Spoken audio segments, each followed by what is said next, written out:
नमस्कार, स्वागत है। आज हम लीडरशिप को समझेंगे एक कहानी के जरिए। तो सोचिए, एक बहुत ही शांत जंगल है जहाँ सब कुछ एकदम बढ़िया चल रहा था। पर जैसा कि होता है, ये शांति ज्यादा दिन टिकने वाली नहीं थी।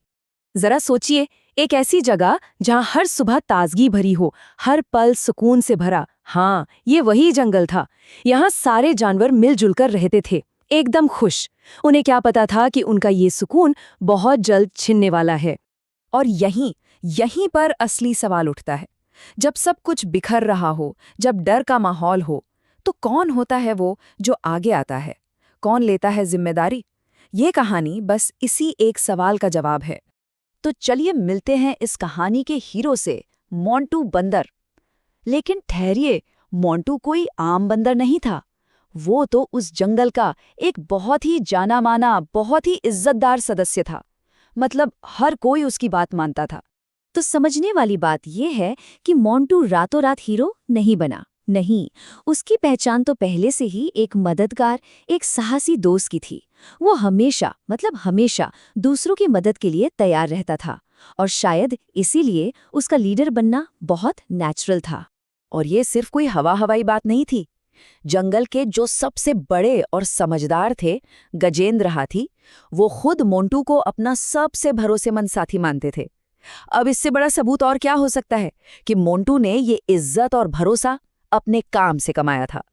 तो अब कहानी में वो मोड़ आता है जहां सुकून की जगह चिंता और डर ले लेते हैं। चलिए देखते हैं कि आखिर एक खतरा था क्या। शुरुआत हुई दूर आसमान में उठते धुएं के एक गुबार से। बस यही था खतरे का पहला इशारा। एक ऐसा नजारा जिसने जंगल की शांति में, कह सकते हैं, एक हलचल सी मचा दी।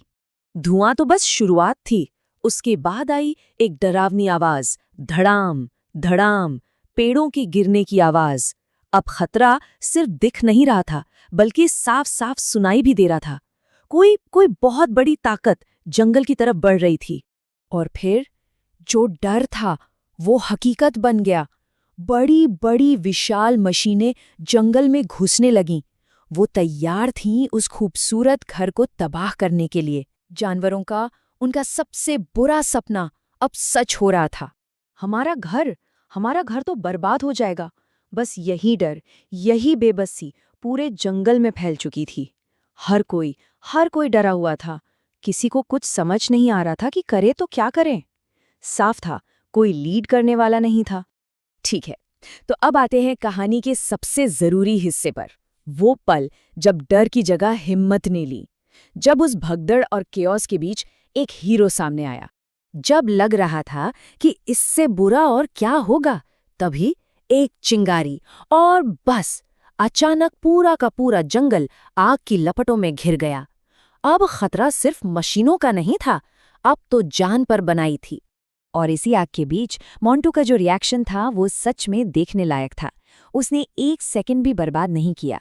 सबसे पहले सिचुएशन को समझा, फिर फौरन जो जानवर फंसे थे उन्हें बचाया, और जो डरे सहमे थे उन्हें हिम्मत दी।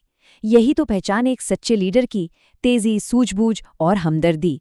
लीडरशिप सिर्फ एक्शन में नहीं होती, पता है, शब्दों में भी होती है। मोंटू के वो शब्द, डरो मत, मैं हूं, ये सिर्फ तसल्ली नहीं थी। नहीं, ये एक ऐलान था।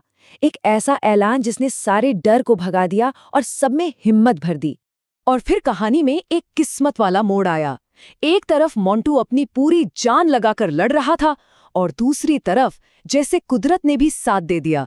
आसमान में बादल घिरे और जोरों की बारिश ने उस भयंकर आग को बुझा दिया। सबको एक पल के लिए सांस आई। लेकिन क्या खतरा सच में टल गया था? आग तो बुझ गई, पर जो असली वजह थी सबकी, वो तो अभी भी वहीं खड़ी थी। तो चलिए देखते हैं कि असली चैलेंज क्या था। तो देखिए, यहाँ पर दो तरह के खतरे थे। एक तो था आग का खतरा, जो फौरी था और बारिश ने उसे खत्म कर दिया। लेकिन जो असली खतरा था, बड़ा वाला, वो मशीनें थीं, और उनका सल्यूशन वो अभी तक नहीं मिला था। मतलब एक जंग तो जीत ली, पर लड़ाई अभी बाकी थी। और इसी सोच के साथ हम ये कहानी खत्म करते हैं। मोंटू दूर से उन मशीनों को देख रहा था, और वो समझ गया था कि असली लड़ाई वो तो अब शुरू होगी। ये हमें एक बहुत जरूरी सवाल पर लाकर छोड़ देता है कि जब एक मुसीबत टल जाती है तो क्या एक सच्चा लीडर चैन की सांस लेता है या फिर अगली चुनौती के लिए तैयार हो जाता है।